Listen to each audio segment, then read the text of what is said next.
வணக்கம் AstraStockTamil viewers. Stock market சீரீஸில் இன்றைக்கி நம்ம பார்க்க போகிற இன்னொரு வீடியோ எதை பற்றி அப்படின்னு சொல்லிட்டு பார்த்தீங்கன்னா repo rate and reverse repo rate. இந்த ரெப்கோ ரேட்னா என்ன, ரிவர்ஸ் ரெப்கோ ரேட்னா என்ன, இதுக்கும் ஸ்டாக் மார்க்கெட்டுக்கும் என்ன சம்மந்தம், இந்த ரெப்கோ ரேட்ஸில் என்ன சேஞ்சஸ் கொண்டு வந்தாலும் அதோட இம்பேக்ட் வந்து ஸ்டாக் மார்க்கெட்டில் ஏன் இருக்குது, அது நம்மளை பாதிக்குமா அப்படின்னு சொல்லிட்டு இந்த வீடியோவில் கம்ப்ளீட்டாக பார்க்க போகிறோம். நீங்கள் ஸ்டாக் மார்க்கெட்டுக்கு பிகினர் இல்லை நியூ இன்வெஸ்டர்னால் இந்த வீடியோ கம்ப்ளீட்டாக உங்களுக்காக தான். வீடியோவை ஸ்கிப் பண்ணாமல் பாருங்கள். வீடியோக்குள்ளே போகிறதுக்கு முன்னாடி AstraStockTamil சேனலை சப்ஸ்கிரைப் பண்ணிக்கோங்க for the daily updates. Repco rate அப்படின்னா என்ன அப்படின்னு சொல்லிட்டு பார்த்தீங்கன்னா, நம்மெல்லாம் போய் பேங்க்கில் கடன் வாங்குவோம், ஜுவல்லரி லோனோ இல்லை நம்ம பர்சனல் லோனோ ஏதோ ஒரு லோன் வாங்குவோம். இது மாதிரி வாங்குகிற கடன் இருக்கு இல்லையா, அது போலவே பேங்க்கெல்லாம் சேர்ந்து ஆர் இண்டிவிஜுவல் பேங்க்ஸ் எல்லாம் போயிட்டு ஆர்பிஐயில் வந்துட்டு கடன் வாங்குவாங்க, ரிசர்வ் பேங்க் ஆஃப் இந்தியாவில் கடன் வாங்குவாங்க. அந்த பேங்க்ஸ் எல்லாம் வாங்குகிற கடனுக்கு இன்ட்ரெஸ்ட் போடுவாங்க இல்லையா, அந்த இன்ட்ரெஸ்ட் தான் ரெப்கோ ரேட் அப்படின்னு சொல்லுவாங்க. எப்பவும் போல் ஒரு சின்ன எக்ஸாம்பிளோட இந்த ரெப்கோ ரேட்டை பற்றி ஸ்டார்ட் பண்ணுறேன். ஃபார் எக்ஸாம்பிள், இப்போ ஏ அப்படின்னு சொல்லிட்டு ஒரு பர்சன் இருக்கார். அவருக்கு வந்துட்டு வீடு கட்டணும். ஸோ ஹவுஸ் லோனுக்காக அவர் வந்துட்டு பேங்க்கில் போயிட்டு கடன் கேட்க போகிறாரு. அவருக்கு எவ்வளோ தேவை அப்படின்னு சொல்லிட்டு பார்த்தீங்கன்னா 10 lakhs அவருக்கு தேவை. இப்போ ஒரு உதாரணத்துக்கு எஸ்பிஐ பேங்க்கை நம்ம எடுத்துக்கலாம். இப்போ எஸ்பிஐ பேங்க்கில் போயிட்டு அவர் கடன் கேட்குறாரு. அதுக்கு அவர் என்னென்ன டாக்குமெண்ட்லாம் சப்மிட் பண்ணுவார் அப்படின்னு சொல்லிட்டு பார்த்தீங்கன்னா, அவங்க ரெக்ரூட் பண்ணுற டாக்குமெண்ட்ஸ், அதாவது லேண்ட் சம்மந்தமாகவோ இல்லை அவங்க வச்சுருக்க வேறு எதனா ப்ராப்பர்ட்டி சம்மந்தமான டாக்குமெண்ட்ஸை வந்துட்டு அவங்க கேட்பாங்க.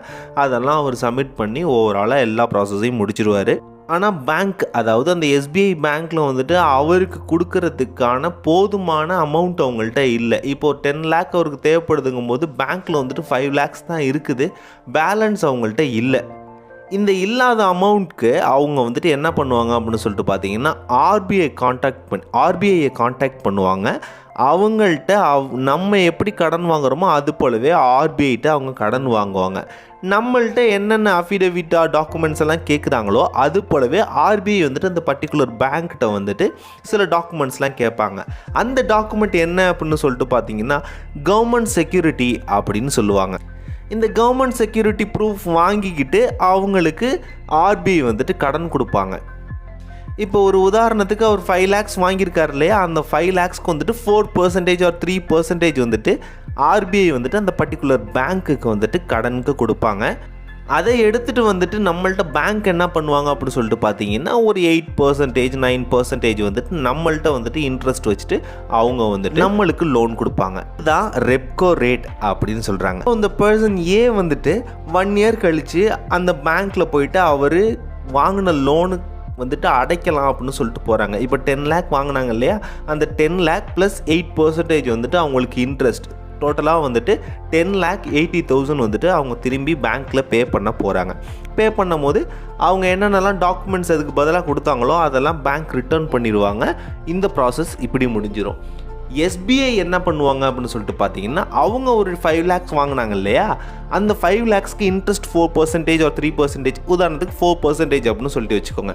4% அப்படின்னு சொல்லிட்டு பார்த்தீங்கன்னா 5 lakhsக்கு வந்துட்டு 20,000 கொடுக்குற மாதிரி இருக்கும். அப்போ இவங்க எவ்வளோ கொடுக்கணும், 5,20,000 கொடுக்கணும். இந்த 5,20,000 இவங்க கொடுக்காம 5 lakhs மட்டும் ஆர்பிஐக்கு கொடுப்பாங்க. அப்போ ஆர்பிஐ வந்துட்டு இவங்கள்ட்ட வாங்கினா அந்த கவர்மெண்ட் செக்யூரிட்டிஸை வந்துட்டு ரிட்டர்ன் பண்ணணும் இல்லையா, அவங்களும் ரிட்டர்ன் பண்ணிடுவாங்க. இதில் எல்லாருக்குமே இப்போ வர டவுட் என்ன அப்படின்னு சொல்லிட்டா, நம்மள்ட்ட வந்து இன்ட்ரெஸ்ட்டுக்கு நம்மள்ட்ட அமௌண்ட் வாங்கினாங்க, ஆனால் அவங்க ஏன் ஆர்பிஐக்கு பே பண்ணல அப்படின்னு சொல்லிட்டு பார்த்தீங்கன்னா, ஃபஸ்ட்டே இந்த கவர்மெண்ட் செக்யூரிட்டி அப்படின்னு சொன்னேன் இல்லையா, அது ஒரு பர்டிகுலர் அமௌண்ட்டுக்கு வந்துட்டு ஸ்டாம்ப் பேப்பர் மாதிரி அவங்க வந்துட்டு பே பண்ணியிருப்பாங்க.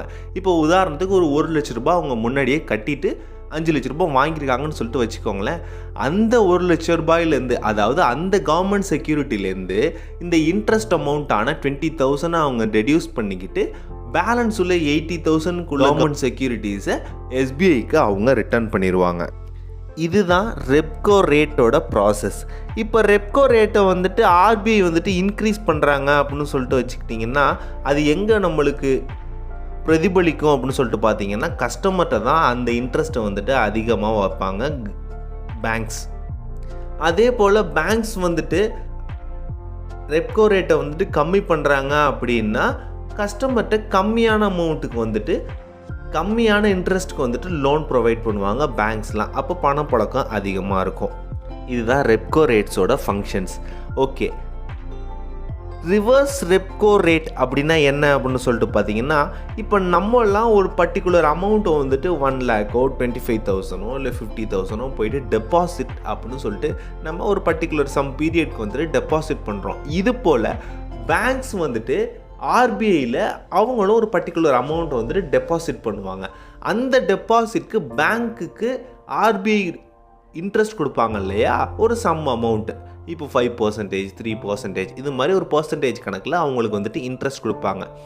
இந்த இன்ட்ரெஸ்ட் கொடுக்குறாங்க இல்லையா, இதுதான் ரிவர்ஸ் ரெப்கோ ரேட் அப்படின்னு சொல்லுவாங்க.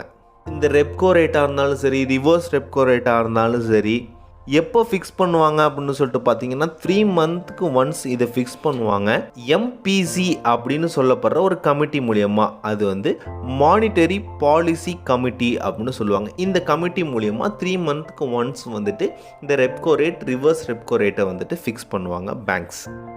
இதுக்கும் ஸ்டாக் மார்க்கெட்டுக்கும் என்ன சம்மந்தம் அப்படின்னு சொல்லிட்டு பார்த்தீங்கன்னா, இந்த பேங்க் சம்மந்தமாக இவங்க இந்த மாதிரி ரெப்கோ ரேட்டோ ரிவர்ஸ் ரெப்கோ ரேட்டுக்கு அவங்க ஒரு வேல்யூ நிர்ணயித்து இன்ட்ரெஸ்ட்டை ஏற்றி இறக்கும் போது ஸ்டாக் மார்க்கெட்டில் பேங்க் செக்டாரில் உள்ள எல்லா ஷேர்ஸ்லையும் இந்த இம்பேக்ட் வந்துட்டு அதிகமாகவே இருக்கும். இப்போ ரெப்கோ ரேட்டோட இன்ட்ரெஸ்ட்டை வந்துட்டு ஹை பண்ணிட்டாங்க அப்படின்னு, இந்த ரெப்கோ ரேட்டை ஹை பண்ணிட்டாங்க அப்படின்னா பணப்புழக்கம் கம்மியாயிரும்.